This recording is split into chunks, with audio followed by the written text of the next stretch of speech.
or how deep the water will be in certain areas at a given crest. Right. And you can really use it to pinpoint where the water is going to be, but also how you can compare and contrast with the previous flood. That's what I thought was really interesting too, is we can go back and compare the projected crest this year versus what happened in 2008. So really what you're looking at there is Mays Island and downtown Cedar Rapids, and you can see 380 there on both sides of the picture. And in 2008, just look at virtually everything is blue. I mean, that was just completely covered. And because that flood came so fast and so quick, the city just did not have time to prepare for it, and so there was no protection, and that was actually all flooded area there. What you're seeing in the blue was reality. This year, if we didn't have the flood protection that was put in place by Cedar Rapids, you can see on the left, that's all the region that would be flooded by a 23-foot crest.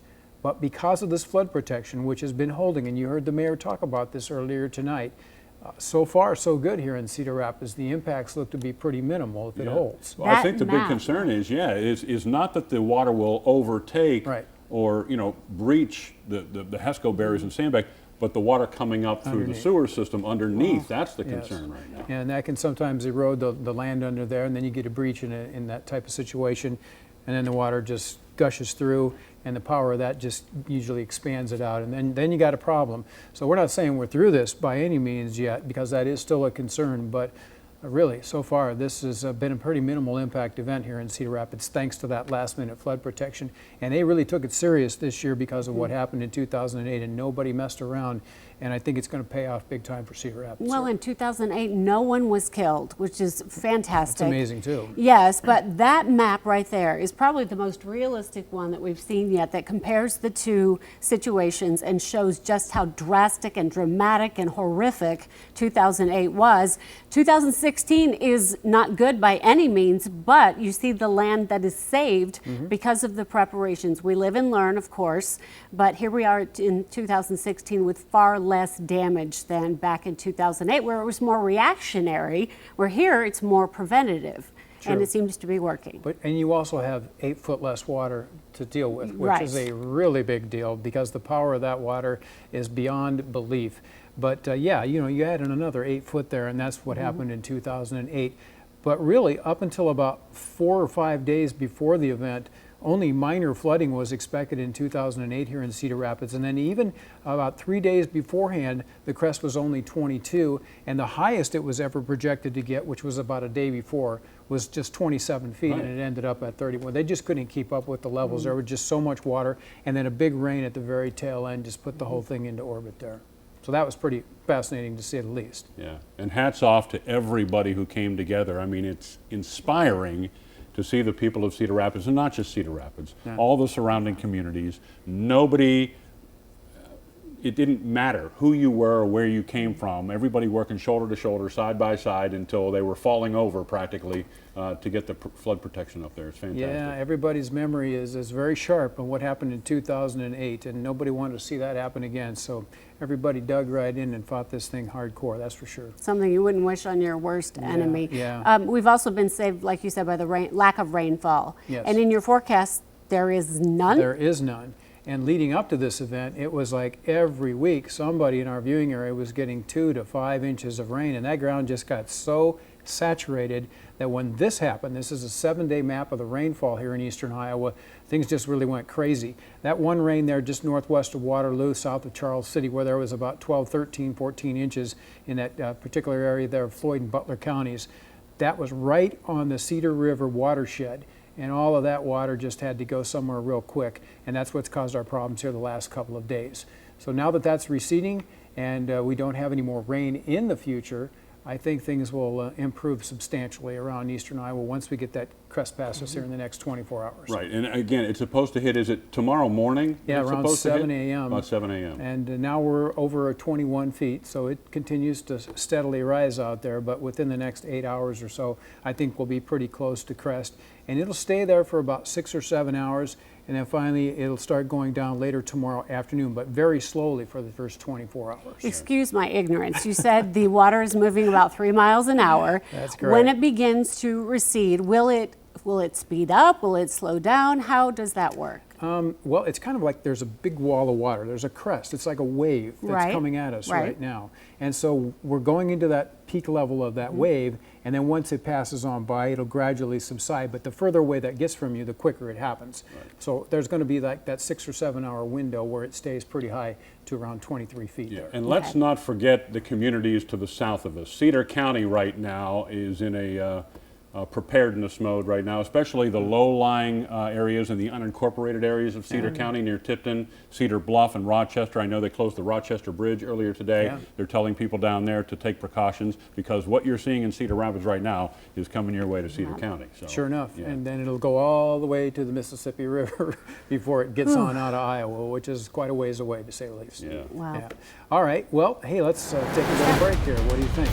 We're taking to the Time Check neighborhood here, where you can see the waters off in the distance. They continue to rise. We're heading for that crest here later tomorrow morning. And of course, we'll give you all the rest of the river levels around eastern Iowa in your Weather First forecast.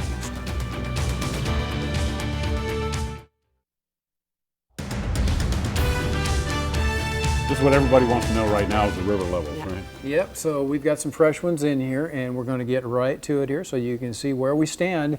And we're going to start up in Vinton because it is important to note the river there has crested, and the river continues to fall slowly but surely in that part of our viewing area. So the crest has moved southeast of there, and ultimately that is going to move on into the Palo area. And I do have some pictures to show you from earlier on today from around Palo, and there you can see a house with the water rising around it. It's virtually an island, but the water has probably gone up a little bit since we took this because that was earlier on in the afternoon thanks to our CBS2 drone, which has been bringing us some amazing pictures. Here's another shot from the drone, and you can see how the water has backed into some residential areas that are close to the river there in Palo. So I think you're getting real close to the crest in Palo, and I think by tomorrow morning you'll be leveled off, and then as the day wears on you should start to see a receding trend in Palo.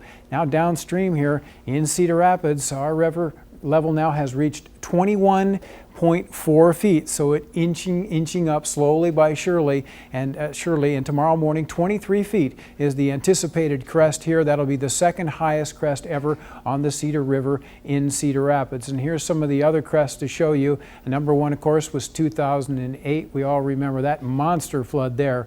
But in the 165-year history of the actual Cedar in Cedar Rapids, the river has never been above 20 foot except 2008 and now in 2016. So kind of a dubious honor there. So about 24 hours ago, you can see the river was way down here at 10 foot. And then that wall of water we talked about started coming downstream, and you can see the dramatic rise that has taken place. And now we're approaching that 23-foot level here in the next 6 or 7 hours. And the thing to note here is that now that we've reached 20 foot right up in here, it looks like the river will stay at least 20 feet or higher for about 60 consecutive hours. So the crest will be hanging around here for a couple of days, and then things should start to improve dramatically as we get towards Friday and Saturday as that big wall of water heads on downstream. The other river that we are concerned about is the Wapsie, and in Anamosa tonight, your stage has now reached 20.8 feet there. The crest is anticipated at around 24 feet, but in the downtown area, that is not going to cause any problems. There is some new flood protection in Anamosa, so really not anticipating a lot of problems there, but it is a big flood for Anamosa. This will be the second highest level that the river has ever attained in Anamosa itself.